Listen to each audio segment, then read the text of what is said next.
There was a time before the like button. And I know that sounds ridiculous.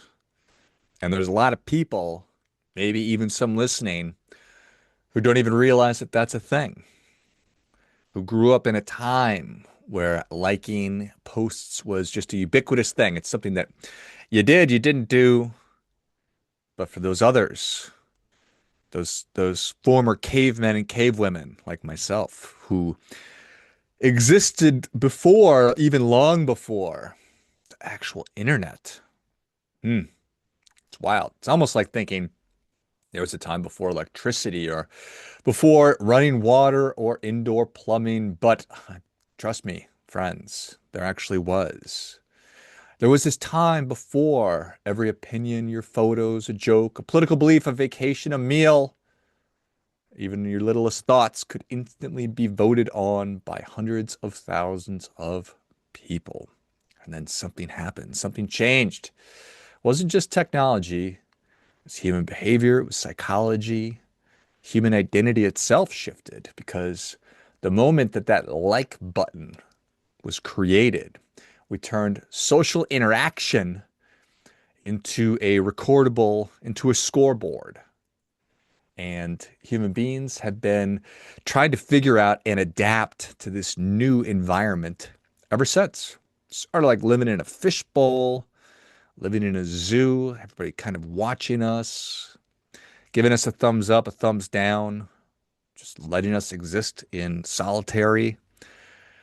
And, before that, if you thought about where we got our approval before that, certainly it existed, but it was just a lot slower. There was more subtlety, and certainly it was a very localized thing. You knew whether your family was happy with you, or they liked you, your friends, if they liked you, your coworkers, if they respected you. But we weren't getting any kind of real-time numerical feedback on our existence as a human being every couple of seconds, for goodness sakes. You didn't post a thought and then stare at your phone wondering, are people going to like this? Do they approve of what I just put out into the world? Because that's really what happened. We pretend the like button was about content, but it wasn't. It's about people. And we started voting on each other. And once you create this visible voting system for human beings, all kinds of primordial, ancient machinery, psychological, physiological stuff just kicks on. It comes to life. Your status, belonging, your fears, conforming, validation, tribalism, envy, attention, rejection. It's amazing. And these are things that have been hardwired and baked into us human beings for tens of thousands of years. But now we scaled it to a global perspective where people literally on the other side of planet Earth, probably even when they're in outer space, can go and click like or not. You know, go back to middle school. There were cool kids, weird kids, goth kids, emo kids, jocks, popular kids, theater kids, insiders, outsiders, people just trying to fit in. They're all just trying to fit in. Now, imagine that system, but connected to billions of people and powered by algorithms that I guess none of us really understand, or it's pretty clear what they do. And that's what obviously social media is. And I'm not being critical about it. It's just, I find it to be interesting how, what the impact of that has been on me and on us and where maybe it's going to be taking us because I know that a lot of people feel and know that something's off, but we can't necessarily articulate it. So, you know, posting something on social media, it can feel emotionally exhausting. And then the disagreement that we sometimes find feels immensely personal. And then the silence online can feel like total rejection. So, Why do people become performative? Why does outrage spread so fast? And why do we dogpile? Why do we dunk on people and then just pile on? Because we are tribal creatures. I mean, the history of humanity is kind of an in-group, out-group sort of a thing. So social media has just turned that into some strange form of public theater. So here's the thing. My nervous system and your nervous system, we don't really understand or can comprehend the difference between digital social rejection and real world rejection.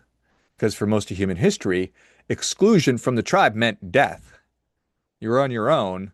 You weren't going to be able to get food. You weren't going to be protected from other tribes or wild animals or whatever. So when somebody gets ignored or attacked or mocked or ratioed or unfollowed or shamed online, our body responds much in the same way that something dangerous is happening. So that's why people spiral. That's why we obsess. That's why we self-censor. That's why we become more performative.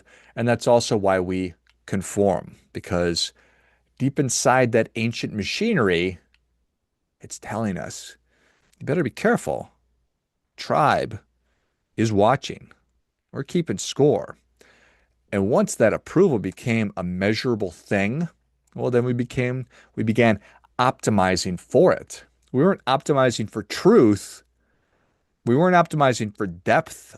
We weren't optimizing for meaning or wisdom or virtue, just approval, attention.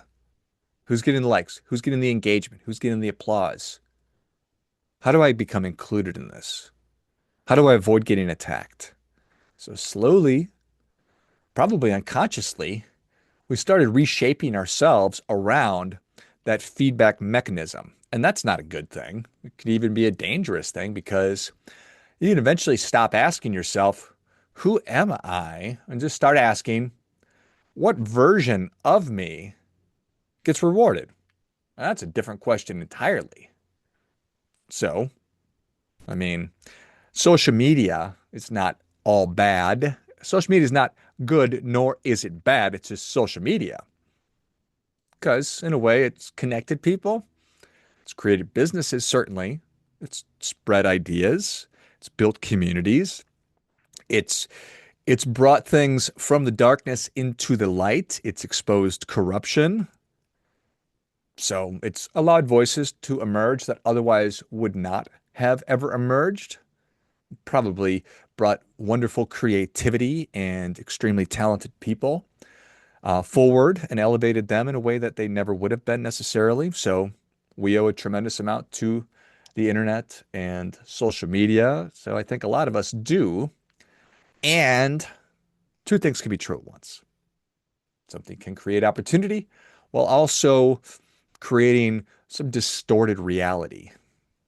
And I think that we're finally beginning to grapple with that cost because we're all exhausted by it. I think we're exhausted by the performative nature of it. We know that comparison, for the most part, is a negative thing. We don't like arguing. We don't like to be at each other's throats. We don't like virtue signaling. We don't like any of that crap. I think we're sick of personal branding and trying to manage perception and this curation of identity that we're doing, this flexing and pretending. And I can't imagine anybody really likes checking notifications.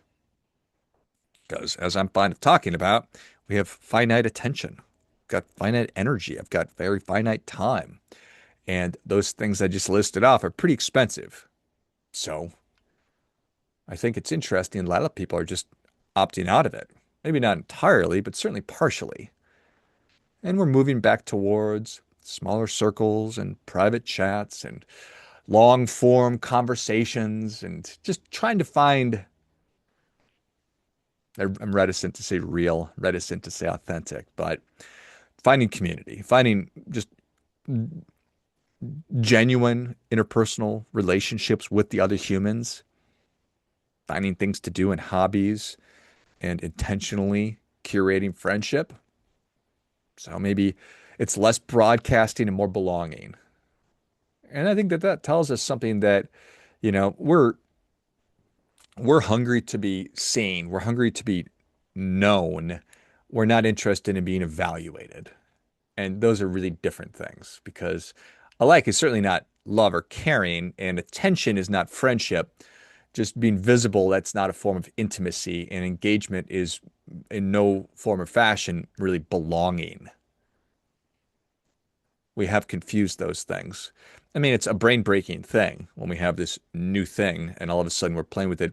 It's like from that movie, The Gods Must Be Crazy, when the pilot was flying over um, Africa and he just chucked a glass Coke bottle out the window of the plane. And this new technology broke the tribe's brain. At the end of the movie, one of the tribe's elders climbed to the top of the mountain and threw the bottle over the side of it because they rejected it. And perhaps that's where we're at right now, is we're on the ascent up the mountain to throw social media over the side of the cliff kind of a thing. I think that, we are right now.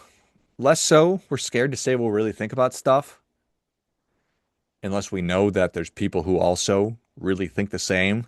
But just to be honest, so we're shaping our opinions around what we perceive the response is going to be, and we're making caricatures of ourselves.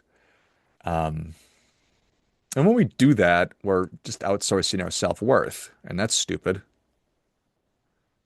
I think that kind of the strangest, the weirdest part of all of this is that we all know it's happening while it's happening. We know that we're being manipulated by it. We know that being in this constant state of outrage is not a healthy thing. We know that comparison is the thief of joy. We know that algorithms are rewarding of extreme takes. And we know it's all BS, but we're still participating. And that should show us just how powerful this thing is. So what's to be done? Well, like anything, I don't think the answer is to throw the baby out with the bathwater and just to reject the whole thing. I am not advocating that we all pick up from where Henry David Thoreau left off and move out into the woods and write the second version of Walden.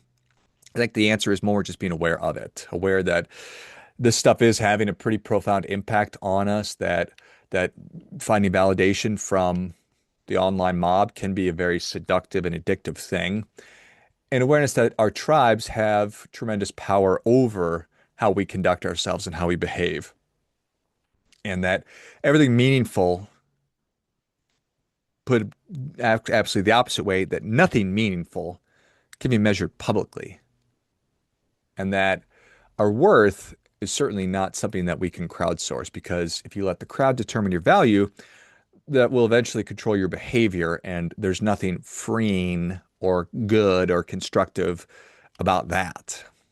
So perhaps the goal is not to disappear from modern life.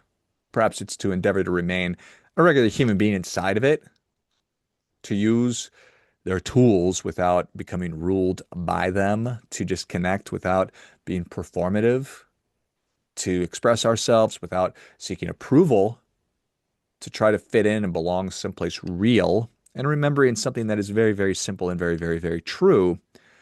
That just because something gets a lot of likes doesn't mean that it's good. It doesn't mean that it's a true thing. And just because something meaningful gets ignored doesn't mean that that it lacks value.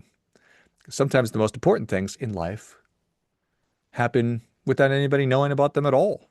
No fanfare, no like count, not even an audience. And perhaps, brothers and sisters, that's exactly why they matter. And of course, that's true. So fascinating. It's always a healthy, positive, constructive thing to push ourselves back from the table, to put our knife and our fork and our spoon down, to put the glass down. Say, you know what? I'm sure I'm consuming a lot of this. Is it making me healthier? Is it making me happier? Am I better off because of it? Or is it just breaking my brain? At the end of the day, what we're all trying to do is do our part by doing our best.